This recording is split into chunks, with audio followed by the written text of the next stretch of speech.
This is a Sports Catastrophe production. The following sports catastrophe contains a topic that is very sensitive to some viewers of a tragedy that happened at a sporting event. Please note that this is not to glorify anything or anyone. This is just a blow by blow about how the event came to be. Viewer discretion is strongly advised. Hey there, hello there, it's Jeff Cardano. Welcome you to another sports catastrophe on this date. And on this day, April 15th, 2013, just 10 years ago, as of this taping, it was one of the worst bombings in history, in sports history, as a domestic terrorist attack happened during the Boston Marathon on Patriots Day, April 15th, 2013. Two terrorists planted two homemade pressure cooker bombs, which detonated 14 seconds apart near the finish line of the race, killing 3 people and injuring hundreds of others, including 17 who lost a limb. On the 18th, they released the images of the 2 suspects. They were brothers, the Tsarnaev brothers, from Kyrgyzstan. They found, following the investigation, they actually killed a police officer at MIT, and they had a shootout. Tamerlan Tsarnaev died, but his brother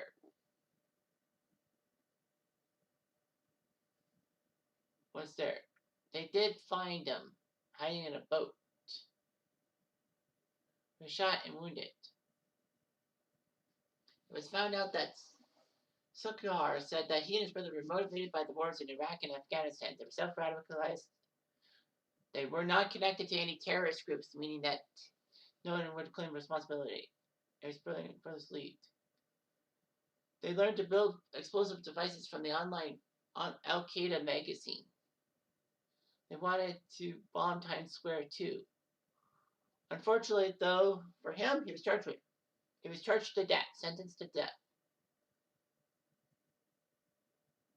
and all that. He has the death penalty. So anyway, it's Patriots Day. The Boston Marathon, the legendary event that happened on the 3rd Monday of April, happened. It started off at 8 in the morning. Meanwhile, at 2:49 Eastern Time, 2 bombs detonated 200 yards apart on the finish line by Copland Square. So the race clock at the finish line showed 4 hours, 9 minutes, 43 seconds. And then 14 seconds later, the second bomb exploded. It actually took place 3 hours after the winning runner crossed the finish line. So basically, the good news was that the main people were not, there. Anyway, yeah. So there were no structural damages and all that. The runners would continue to cross the line until 2:57, and then they just basically shut down the race and all that. The explosions killed 3 civilians and 281 injuries, and 14 of them needed amputations and all that. The police would divert all the remaining runners to Kenmore Square and all that, and everything was evacuated. People were told to stay off the streets and all that.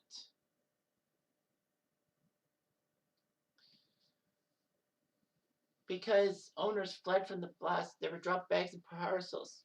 There was uncertainty to whether there were more bombs, and other reports were received. Fortunately, though, that didn't happen and all that. Transit and air service was halted in Boston.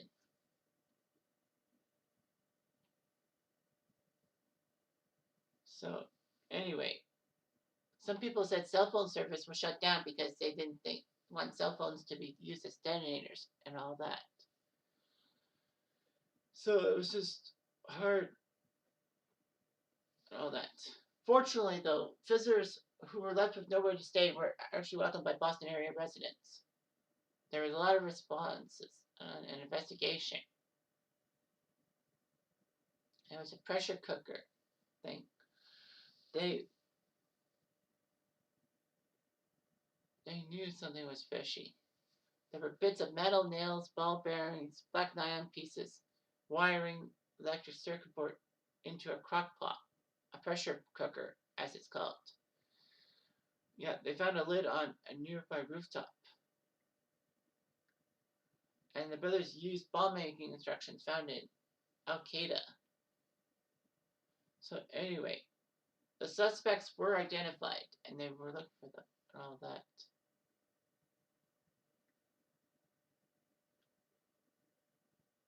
So, anyway, they did catch the two guys, which was amazing and all that.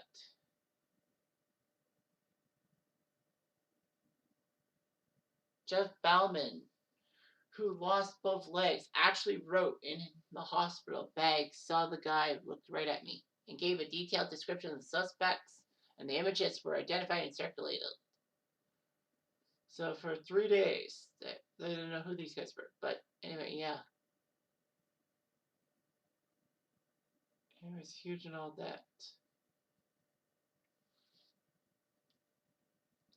The Tsarnaev brothers actually shot an MIT officer, but in a fight with the police, well, of course, one of the brothers, Shokohar, ran over Tamerlan and all that. Anyway, so it was a Watertown shootout and all that.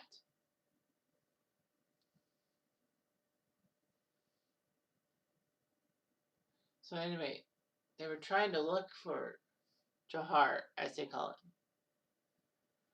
But anyway, yeah, the two brothers, their family migrated to the U.S. from Kyrgyzstan, getting political asylum around 2002. So Watertown needed to stay in guard. And one of the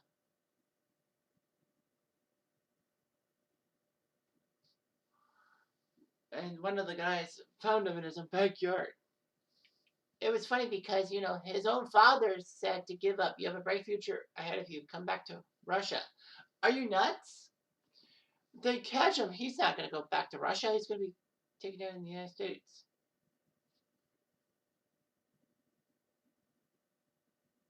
Fortunately, Shakar was arrested and all of that. So anyway, there was a lot of problems and all of that. So jury selection started January 2015, and by April 8th, 2015, he was found guilty of all 30 counts. And basically, they gave him the death penalty. There were some people saying that the First Circuit vacated the death sentence and there was some violation stuff. But the death penalty was reinstated by March 2022. There were a lot of motives, but the brothers said that because the Americans were bombing Afghanistan and all that, they thought that the Americans were the bad guys.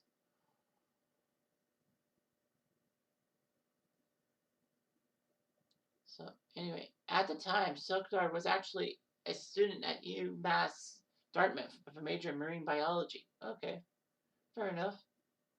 And he was a U.S. citizen by 2012.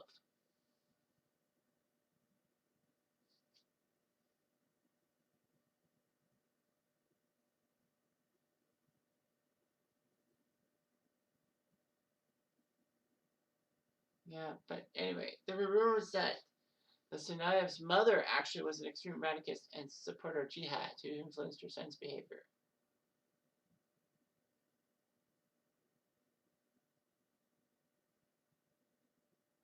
So anyway, they did find some other people. But yeah, so 3 people died of a direct result of the bombings. Crystal Campbell, 29-year-old restaurant manager from Medford, Lu Lingji, a Chinese national and Boston University stats grad student, died, and an 8-year-old from Dorchester, Massachusetts, Martin William Richard. Of course, the MIT police officer who died was Sean Allen Collier. and Dennis Simmons, who was shot in the head during the Watertown shootout, died a year later. There were a lot of injuries and all that. Many people lost limbs and all that. So the reactions were huge and all that. Local reactions were big. Boston was shut down. They were basically postponed or canceled. Now I'm going to say something honestly. I belong to a Facebook group called Blue Shirt Underground Radio for the New York Rangers people because they did the radio show and then now they moved to YouTube and / Facebook. I made a comment in their Facebook thing being upset that the Boston Bruins game was postponed. Not because of the bombings, was because at the time Boston and Ottawa were fighting for playoff positions. And it affected the Leafs because it was like who's the Leafs first round playoff opponent was. I was itching to see who the Leafs would play in their first playoff in 9 years. Of course, I got properly chastised and booted from the group.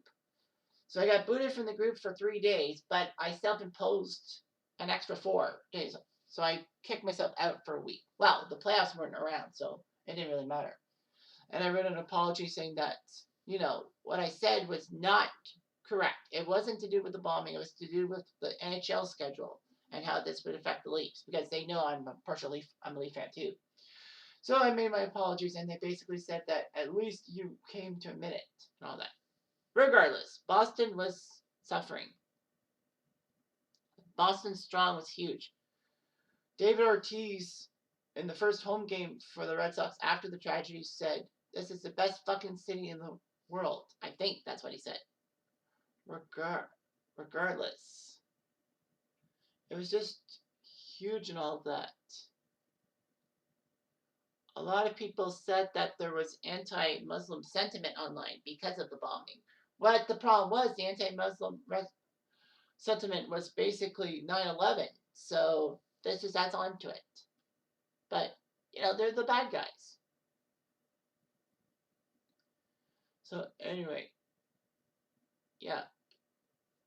So yeah, Boston Strong with the Red Sox. The Bruins made a big, strong statement on NBC doing a national broadcast and all that. The fans were just up in there with Renee Rancourt singing a very emotional Star Spangled Banner.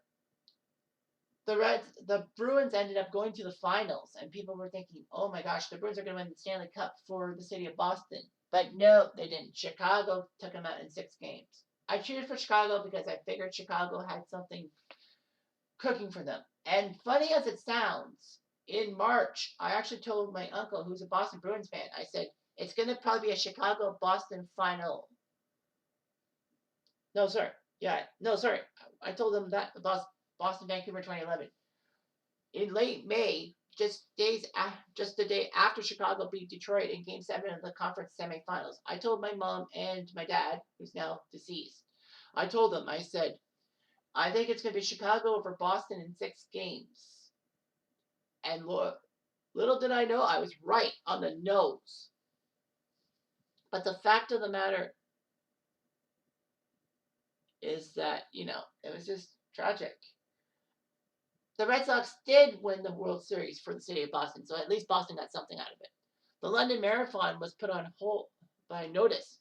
It was held the week after the Boston bombing, but thankfully, though, it went on and nothing happened.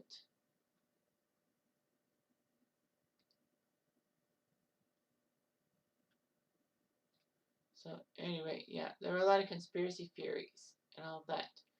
One of the biggest controversies was Dorosov Sanayev actually being on the front page of Rolling Stone magazine. It was like, what the fuck? Why would they put him on the front and make him look like a martyr? All that.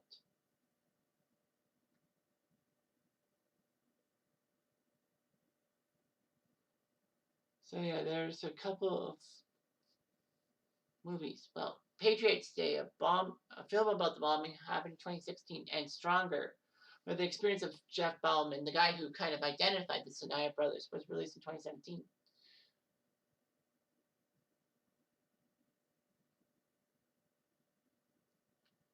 And just a few days ago, there's a new Netflix miniseries called American Manhunt: The Boston Marathon Bombing.